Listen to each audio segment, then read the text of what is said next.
orang yang kuper alias kurang pergaulan.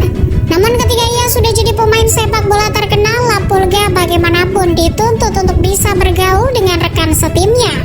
Itulah kenapa akhirnya Messi punya satu ikatan pertemanan yang akrab. Ikatan tersebut ternyata bisa membuat Messi menilai siapa rekan yang paling ia sukai ketika bermain bersama. Titan Sports pernah mewawancarai Messi dan mendapatkan jawabannya.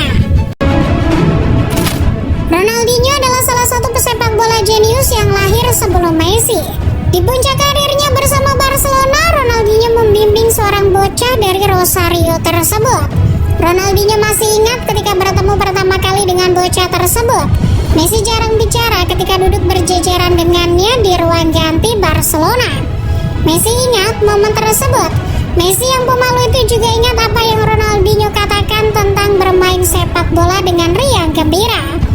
Meski pendiam, Ronaldinho terus berusaha mengajak Messi untuk menghabiskan waktu bersama, baik itu bermain game atau pergi makan bersama. Rasa kenyamanan Messi pun tumbuh. Messi sangat senang bisa diayomi pemain hebat seperti Ronaldinho. Jasa Ronaldinho bagi Messi di lapangan juga sangat membekas. Masih ingat gol pertama Messi di Barcelona? Gol itu lahir dari asis Ronaldinho. Bahkan selebrasi gendongan Ronaldinho layaknya seorang bapak angkat sangatlah ikonik. Begitu besarnya jasa Ronaldinho bagi perkembangan Messi di Barcelona. Pelukan hangat Messi dan Ronaldinho di Paris jelang laga PSG versus Leipzig di Liga Champions 2021 jadi memori yang kembali terulang. Messi yang bergegas menghampiri bapak angkatnya itu lalu memeluknya erat-erat. Ya, hal itu menunjukkan betapa cintanya Messi pada Ronaldinho.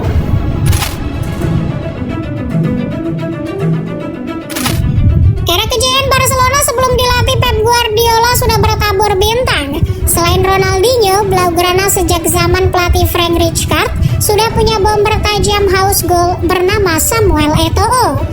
Messi punya cerita dan pengalaman tersendiri mengenai bintang Kamerun yang satu ini. Eto'o punya jasa bagi La Pulga. Messi sendiri yang mengatakan bahwa salah satu nasihat penting Eto'o yang tak bisa ia bocorkan telah berpengaruh pada perkembangannya di Barcelona. Eto'o dulu sempat khawatir sebenarnya dengan nasib Messi muda yang bolak-balik La Masia dan tim utama Barcelona. Di saat itulah Eto'o mencoba mendekati La Pulga. Pasalnya Eto'o sudah tahu bakat Messi patut untuk dikembangkan. Itulah mengapa hubungan mereka menjadi intens di internal Barcelona. Eto'o tak dipungkiri adalah panutan Messi dalam mencetak banyak gol. Messi belajar dengannya bagaimana jadi predator di depan gawang lawan. Ya, Messi akhirnya bisa mewujudkannya. Eto'o jadi panutan juga sangat beruntung bisa berpengaruh pada Messi.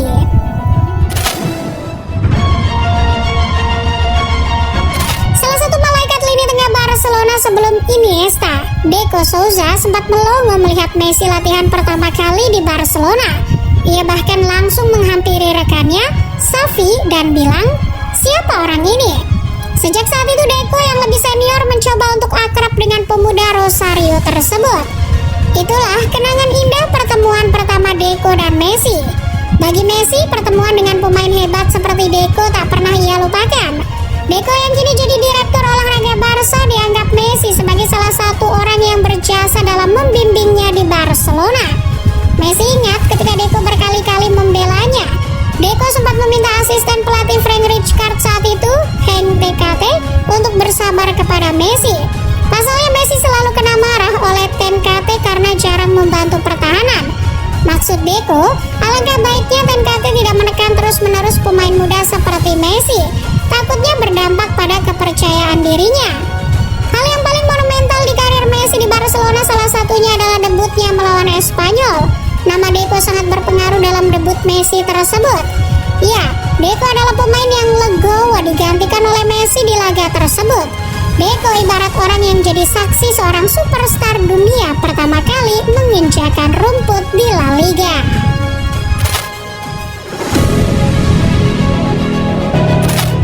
Messi tumbuh dan besar di Barcelona tidak sendirian. Ia tentu banyak dibantu oleh beberapa rekan yang memanjakannya di lapangan. Bahkan ada dua orang yang rela jadi orang di balik layar menyaksikan Messi beberapa kali jadi pemain terbaik sejagat.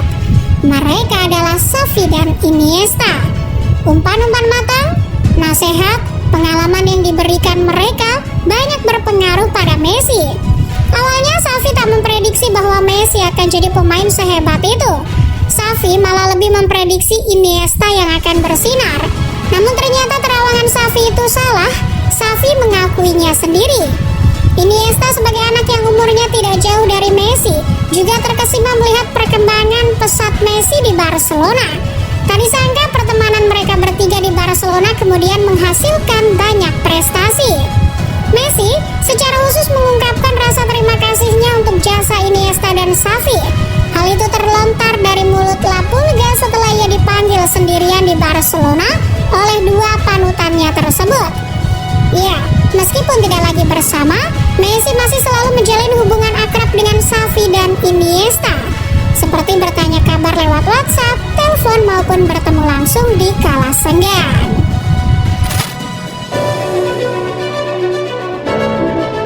Ungkapan sahabat sampai tua nampaknya tercermin dari kisah Messi dan Busquets. Dari Barca B, tim utama Barcelona, hingga kini di Inter Miami mereka selalu bersama. Messi bertemu Busquets di La Masia. Sejak saat itu mereka sering berkontak. Awal pertemanan mereka di La Masia kemudian berlanjut ke skuad utama Barca ketika Pep Guardiola melatih.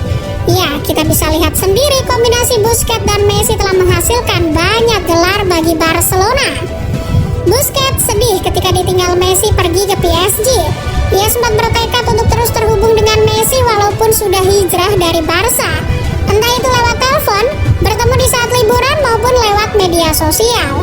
Ibarat sudah terlanjur cinta, Busquets tak ingin jauh dari Messi. Dan ya, hubungan pertemanan mereka pun berlanjut ketika mereka berseragam Inter Miami di masa tuanya.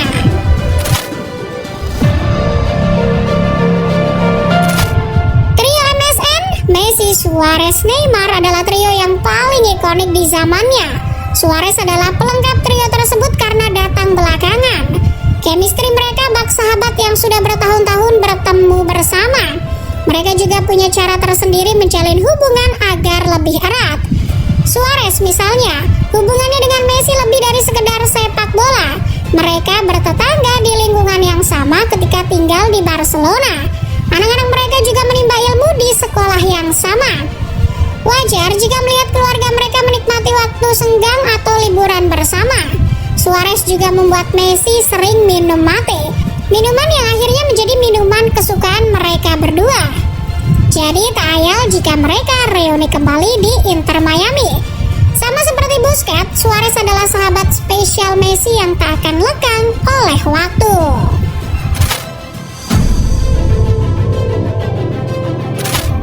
Sedangkan hubungannya dengan Neymar bisa dikatakan mirip hubungan Messi dulu dengan Ronaldinho, sesama Brazil dan Argentina. Neymar hadir disambut dengan tangan terbuka oleh Messi. Messi salut dengan keberanian dan cara bermain pemuda Santos tersebut. Keharmonisan hubungan dua Amerika Latin ini lantas bersemi. Kekaguman antara keduanya jadi salah satu faktor. Setelah sukses bersama Barca, hubungan persahabatan mereka kembali berlanjut di PSG. Kedua sahabat ini sudah saling menganggap seperti keluarga sendiri ketika di Paris. Mereka juga sempat merasakan pahit bersama di sana, sampai akhirnya keduanya pergi. Hubungan persahabatan mereka meski berbeda klub masih terjalin hingga sekarang. Misal ketika Neymar sedang dirawat akibat cedera parahnya saat berseragam Al Hilal, Messi tak lupa mengucapkan pesan motivasi kepada sahabatnya itu. Tetaplah kuat Neymar.